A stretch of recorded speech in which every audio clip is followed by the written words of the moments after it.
¡Shock! ¿Qué tal, amigos? Bienvenidos a este segmento Perspectivas. Es el primer programa de Perspectivas, así que vamos a ver el tremendo tema con el que queremos salir. Voy a entrevistarle hoy a un invitado de lujo. Yo podría decir que es mi mentor a nivel periodístico y de comunicación social, y es un gran amigo también. Ya lo van a conocer. Primero quiero dar un poco la perspectiva de este tema que queremos tratar el día de hoy. Y bueno, es acerca de Afganistán. Creo que todos ya estamos enterados de lo que está ocurriendo, al menos un poquito, por las redes sociales, tal vez por los noticieros, tenemos alguna pequeña idea, pero yo quiero contextualizar un poquito. Aquí va un pequeño resumen. A lo largo de la historia, Afganistán ha sufrido la invasión de diversos imperios, desde las persas de Ciro el Grande a los británicos en el siglo XIX, pasando por los griegos, los árabes, los mongoles, intentaron apoderarse de Afganistán, mientras Moscú aspiraba a conseguir una salida al Océano Índico. La guerra afgano-soviética se alargó 10 años. Para intentar ganarla, Moscú desató una represión brutal. Pueblos y cosechas quedaron destruidos, lo que acentuó todavía más la resistencia contra la URSS y a la postre aceleró su derrota. Después de la retirada soviética, Estados Unidos puso en el poder a un gobierno títere, como así se lo denominaba. Su autoridad no fue aceptada por la oposición, por lo que estalló una violenta guerra civil. Los talibanes, apoyados por Pakistán, ocuparon Kabul, que es la capital de Afganistán, en 1996. Su oleada represiva transformó a Afganistán en el reino del terror, como se lo decía por la Amnistía Internacional. Tras los atentados en New York y Washington que conocemos, el 11 de septiembre del 2001, Afganistán volvía a ser invadido por Estados Unidos. A partir de este hecho, los afganos han vivido 31 años entre el dominio de talibanes y la intervención extranjera. Dos presidentes estadounidenses, George W. Bush y Donald Trump, estos republicanos, y dos demócratas, Barack Obama y Joe Biden, han sido parte de la historia. Unos al frente de operaciones militares que buscaban luchar contra el terrorismo y otros intentando traer de regreso a miles de soldados que pasaron años en las misiones en tierras afganas. Con la nueva entrada de los talibanes a Kabul, que todos ya conocemos, inicia un nuevo periodo en el que hay muchas incógnitas sobre cómo este grupo fundamentalista islámico llevará en esta ocasión las riendas en su país y sobre todo sus relaciones con la comunidad internacional. Esto es un poquito que he podido resumir con respecto a lo que está ocurriendo, y para poder conversar un poco de este tema he invitado a Edwin Chamorro. Él es comunicador social, periodista, magíster en gobernabilidad y desarrollo, y creo que podríamos tener una conversación amena con él. Siempre que yo trabajaba en una radio local, le preguntaba cosas así que pasaban, ¿no?, en las noticias a nivel internacional al menos. Y él tenía alguna respuesta, tenía algún conocimiento, y también tiene un poco de bagaje, por así decirlo, periodístico. Así que por eso lo he invitado el día de hoy. Bienvenido, Edwin, a este programa Shock Juvenil y a este segmento que es Perspectivas. Una inmensa gratitud por la invitación. Espero poder complementar lo que ya nos ha mencionado Christopher y el nombre del programa, ¿no? Shock Juvenil. Espero no quedar electrocutado al término del mismo.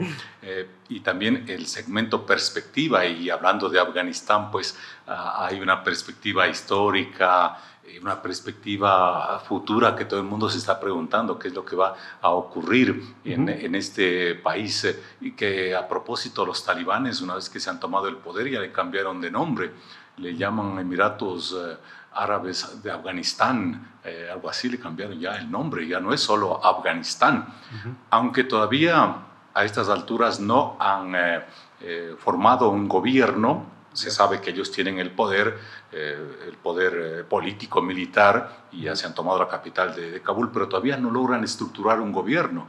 No se sabe qué es lo que puede pasar en cuanto a la implementación. Súper incierto, ¿no? Sí, bastante incierto. Y Edwin, justo te iba a preguntar eso. Apenas escuchaste la noticia, porque obviamente sé que como estás en el ámbito de las noticias tienes que estar atento a todo lo que está saliendo, ¿no?, de primera mano. Y apenas oíste, ¿cuál fue tu reacción? Me sorprendí porque yo creía que los talibanes seguían luchando, seguían en Afganistán, nunca los pudieron derrotar por completo, ellos estaban en las partes rurales, en las montañas, haciendo una especie de guerra de guerrillas. Incluso a ellos con mismos minas. Les tomó de sorpresa, parece, ¿no? Sí, y cuando se andaban tomando ciudades, como diríamos acá, provincias, hasta que a los propios Estados Unidos, ajá, que ellos anunciado que iban a salir después de un acuerdo que hizo Donald Trump con los talibanes, iban a salir en mayo de este año, pero después Joe Biden postergó hasta el 31 de agosto. Pero el rato de los ratos no estaban listos. Se debió ya a estas alturas haber evacuado a todo el ejército estadounidense, sus ciudadanos y gente afgana que quería salir de su país y que colaborara con ellos. Pero ellos se toman menos de 2 semanas para el 31 de agosto el poder y ahora la gente está asustada acá en Occidente porque van a tener que salir diplomáticos, decían, por las chimeneas de las sedes de las embajadas a los helicópteros para que no sean afectados. Entonces, sí, le sorprendió al mundo occidental, a los Estados Unidos y a los propios talibanes que no pensaron que iba a ser tan fácil, inclusive sin ningún disparo se tomaron Kabul. Y Edwin, ¿tú crees aquí entre nos que esto es una derrota militar para Estados Unidos? Por supuesto que es una derrota. Se cree que es el segundo Vietnam. Recordemos que en la época de la Guerra Fría, cuando había ese conflicto entre el comunismo y el capitalismo liderado por Estados Unidos y la Unión Soviética lideraba al comunismo, entonces Estados Unidos luchaba para evitar que el comunismo siga expandiéndose. Y entonces en Vietnam estuvieron un poco más de 10 años y también perdieron ahí. Y ahora acá en Afganistán igual. Entonces están saliendo y todo el armamento, todo eso, incluso helicópteros que habían dado al gobierno que estuvo en el poder en Afganistán, ahora está en manos de los talibanes, a manos lavadas, es decir, no hicieron nada. Entonces sí se puede considerar una derrota militar y a otros niveles en esta nueva experiencia después de 20 años. Y tal vez podríamos decir, así como ocurrió en 1996, que estábamos leyendo más o menos, a finales de los 80s, cuando incluso fue como el comienzo del fin de la URSS. Más o menos podríamos decir también que es como el fin de, al menos, no digamos que Estados Unidos va a morir militarmente, pero sí se va a debilitar y tal vez otra nación pasa a ser como que más poderosa.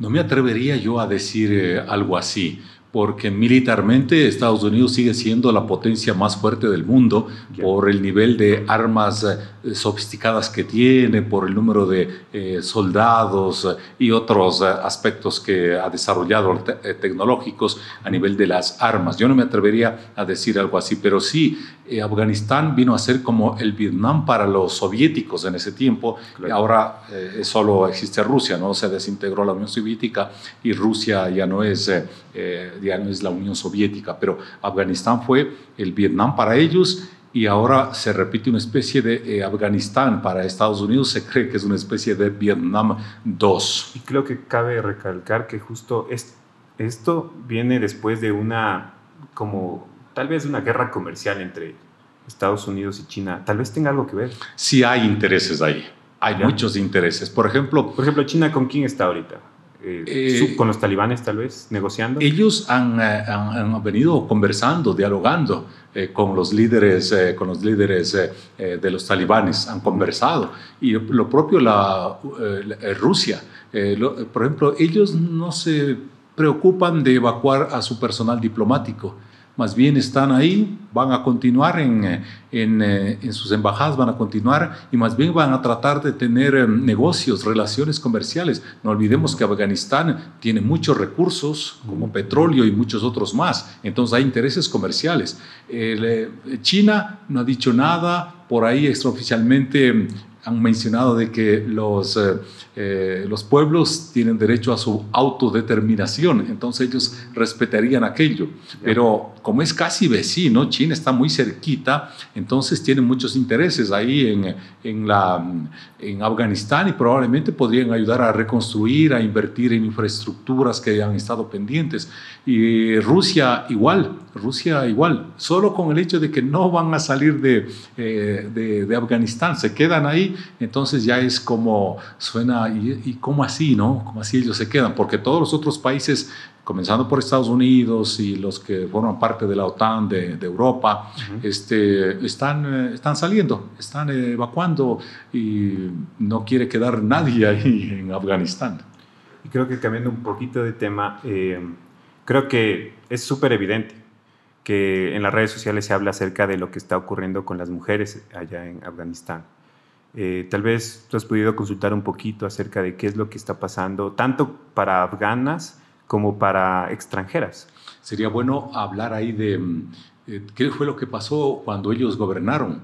Estamos hablando a finales del siglo pasado, ¿no? En la década de los 90 sobre todo. Yeah. Ellos implementaron una ley que se llama la Sharia, que tiene unas restricciones pero drásticas sobre todas las mujeres. ¿Cómo cuáles más o menos? El uso de la burka, que tienen que cubrirse casi todo el cuerpo, apenas las manos creo que les permitían. Esa es una, la burka.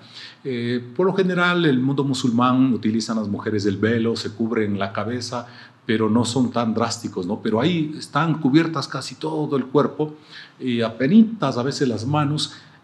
Otra, por ejemplo, que no pueden movilizarse, ¿sí? No tenían acceso a educación. No tenían acceso a educación, por ejemplo, una mujer para que sea a la atención médica tampoco, porque no pueden ser vistas, tocadas por un varón. Y entonces, y no habían mujeres médicas, no habían, entonces casi que estaban condenadas a morirse. Entonces, para movilizarse en las calles, una mujer no podía hacerlo sola, siempre tenía que ir acompañada de un hombre. Entonces, ese tipo de restricciones son las que, y todavía existía la lapidación. Imagínate si a una mujer encontraban sola, caminando por las calles, por decir, entonces podían lapidarla.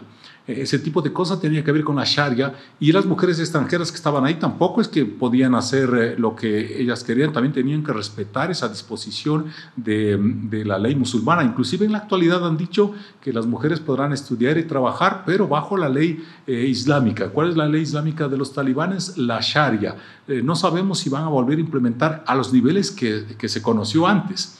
Pero uno de los voceros de los talibanes que yo escuché decir es que en las ciudades que han ido tomándose, las mujeres, las niñas siguen estudiando y siguen trabajando, es decir, que están respetando. Algunos creen que eso es discurso hasta poder consolidarse en el poder, formar gobierno y después radicalizarse. Y creo que justo en este contexto que estamos viviendo, tal vez, de que se van levantando grupos feministas y que apoyan bastante fuerte a todos los derechos de las mujeres, creo que justo es como un golpe incluso para ese movimiento, yo diría también, porque creeríamos que ya se estaba avanzando algunas cosas en cuestión a los derechos de las mujeres, acceso a la educación, todo eso que siempre se discute desde la plataforma de las feministas, pero de pronto ocurre esto y decimos, tal vez en el lado occidental estamos viviendo una realidad de avance hacia las mujeres, pero hacia el derecho de las mujeres, pero en ese lado está como todavía nulo. Claro, ese tipo de medidas, la Sharia, implementación así, ni siquiera los propios musulmanes de otros países corrientes del Islam son tan así de radicales como suelen ser los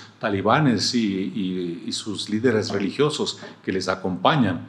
Entonces sí hay preocupación en ese sentido, pero yo diría que al margen de la preocupación del sector feminista, yo creo que preocupa al mundo en general, al mundo occidental sobre todo, porque países como Pakistán, países como Turquía, ellos han dicho que no quieren tener ya refugiados y casi que les han cerrado las puertas. Y Turquía, que son vecinos, ¿no? Ellos no quieren tener ya más refugiados, están como cansados. No olvidemos que los talibanes fueron hijos de los mujahidines que eran refugiados en Pakistán, nacieron ahí, se formaron y después regresaron. pero ahora les tienen casi como a veces cierran las fronteras acá en nuestro medio. Pero no solo es una preocupación del sector de las mujeres, del sector feminista, sino de todos por el tema de los derechos. ¿Qué va a pasar con estos avances, con la educación? O sea, de inmediato ya, por ejemplo, algunas reporteras extranjeras que llegaron a cubrir, ya tuvieron que cubrirse y cubrirse todo, solo apenas se les veía el rostro a las mujeres. Entonces, yo creo que es una preocupación, pero y no sería solo una preocupación allá en Afganistán. A veces en nuestros propios países hay bastante maltrato a las mujeres. Entonces, también en eso hay que poner atención, ¿no? Claro. Hay que poner atención a esas cosas. Sí, la lucha podríamos decir, de la mujer para reivindicarse en la sociedad, por lo que históricamente ha sido, no sé, maltratada y respetada, sigue. O sea, esa lucha continúa y se va de largo. Y creo que despertó un poco también ese tema por lo que está pasando en Afganistán. Entonces yo pienso que este tema de Afganistán trae un montón de... Tú abres una ventana y se te abren 5 más. Te metes por una de esas 5 ventanas, se te abren otras 5 y así uno se va descubriendo y es bastante difícil llegar a entender, claro, a comprender. Claro. Y bueno, también una de esas ventanas que tú dices que vamos abriendo, yo diría que fue algo que nos impresionó a todos y creo que por ahí se fue haciendo viral en las redes sociales. Y era la manera en la que los afganos intentaban salir, ¿no es cierto?, de ahí. Las primeras imágenes, las primeras imágenes que pudimos ver. Y yo me ponía a pensar, ¿cómo alguien puede estar tan desesperado para subirse en el ala de un avión sabiendo que en el aire no voy a poder sostenerme ahí? ¿Cómo es que se llega a ese pensamiento? Tal vez nosotros aquí sentados no podemos asimilarlo y decimos que brutos. En mi caso pero... no me ha llamado mucho la atención estas imágenes, ¿no? Porque todo el tiempo están llegando gente refugiada de África por barco, por mar. Y en los últimos días, no sé si escucharon acá en el Ecuador, a veces nos sorprendemos lo que ocurre lejos allá. Pero ¿qué acaba de ocurrir? México nos acaba de suspender las visas porque 7 de cada 10 ecuatorianos se quedan en México para irse a Estados Unidos. Porque de acá también quiere salir la gente, se va. Pero claro, no son los trasfondos, los contextos los mismos. Pero sigue saliendo y la gente es capaz... sigue habiendo esa desesperación. Claro. ¿Y cómo pasan allá en la frontera con México? ¿Cómo se quedan en Panamá? ¿Cómo se quedan ahí en el trayecto? Y muchos ecuatorianos, imagínate, 7 de cada 10 ecuatorianos que andan en estos procesos. A mí entonces lo del avión no me llamó mucho la atención porque también se ha oído otros casos, ¿no? Claro, sí. Cercanos a nosotros. Pero allá la gente, yo no creo que toda la gente que está en Afganistán quiere salir porque ya llegaron los talibanes, sino también porque saben que en otras partes tendrán mejores oportunidades, ¿no? Mujeres familias que ahí probablemente no tenían trabajo. Fíjate que los soldados que eran del gobierno anterior y que tenían las armas que les dio los Estados Unidos, esta gente rapidito se alió con los talibanes porque el gobierno no les pagaba lo suficiente, no les equipaba, no les acompañaba, mientras que los talibanes comenzaron a acompañarles, a tener más relación con ellos. Y el ejército anterior, los soldados, se aliaron rapidísimo con los talibanes. Entonces ocurren ese tipo de cosas. Y justo como... este segmento se llama Perspectivas. Entonces, tal vez ahorita estamos viendo mucho del lado occidental y quizá tenemos mucha información, acceso a la información que nos brindan los medios internacionales, que en su mayoría puede ser de Estados Unidos, ¿no es cierto? Son lecturas occidentales, claro. Entonces, no estamos viendo como el panorama muy amplio. Y por eso, cuando hablábamos por teléfono y te explicaba del tema que vamos a conversar, yo te decía, tal vez podemos hablar un poco de la religión de los talibanes, porque para nosotros es una locura que ellos hagan lo que hacen, ¿ya? O que ellos maten en el nombre de Dios, por así decirlo. Pero tal vez para ellos tienen otra manera de ver, ¿no es cierto? Verás, no hay que confundir algunas cosas, ¿no? Porque, por ejemplo, ¿quién reivindicó los últimos atentados junto al aeropuerto de Kabul, donde murieron, como digo, soldados y gente civil? El ejército, desde Occidente se dice el grupo terrorista de ISIS, del Estado Islámico, pero afgano. Pero este Estado Islámico está en varios países. Y ellos son los que tienen declarado la famosa yihad, la guerra santa, contra los infieles. ¿Cuáles son los infieles? Los que no creen. Somos los de Occidente. Somos los de Occidente. Generalmente los cristianos. generalmente los cristianos, porque consideran idólatras por creer en más de un solo Dios. Para ellos hay uno solo, Alá, y Mahoma su profeta y nada más. Entonces, ISIS, los que hacen la famosa yihad, la guerra santa, ellos, hay un grupo radical afgano. Esos no son necesariamente talibanes. Lo que hacen los talibanes y en Afganistán es tolerarlos, dejarlos que actúen ahí. En su momento, Al-Qaeda, con Osama Bin Laden, que atacó a las torres en el 2001, también eran aliados de los talibanes que estaban en el poder, pero era una facción bien radical. O sea, hay muchas facciones, facciones, y entonces entender eso es bien complicado. ¿Y los talibanes que quedan al control ahorita en Kabul y de Afganistán en general, son radicales? Porque eso es un grupo tanto político, militar como religioso. No olvidemos que los mulá son como una teocracia sería entonces. Claro. Y una teocracia que llega a tratar de implementar un régimen de unos 400, 500 años o más atrás. Incluso hay gente que anda preocupada que ellos implementen un califato tipo el Estado Islámico. Pero aparentemente los talibanes no quieren hacer nada de eso y que quieren conversar con todo el mundo. Pero, por ejemplo, ahí hay otros que están observando, Israel está observando qué está ocurriendo ahí, Irán, que es vecino, qué puede pasar.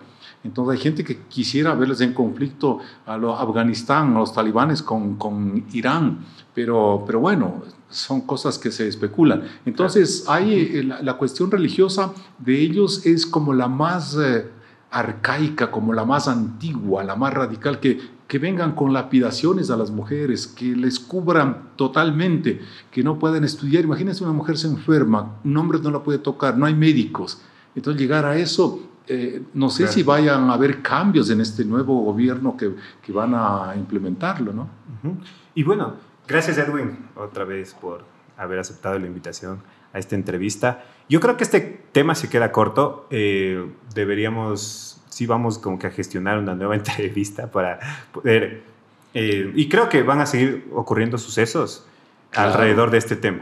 Faltará, como dices tú, tiempo. El tema se va de largo. Claro, es como abrir una ventana y, como te decía, se siguen abriendo otras y otras. Ya, muchas gracias entonces Edwin por haber aceptado esta invitación y gracias también a ustedes amigos por haberse conectado. Este es el primer programa de Perspectivas, pero les invitamos, si es que aún no lo ven, el primer programa de Shock Juvenil, así que estén atentos, ¿no? En @ShockJuvenil, tanto en Facebook como en Instagram y pronto también en Spotify.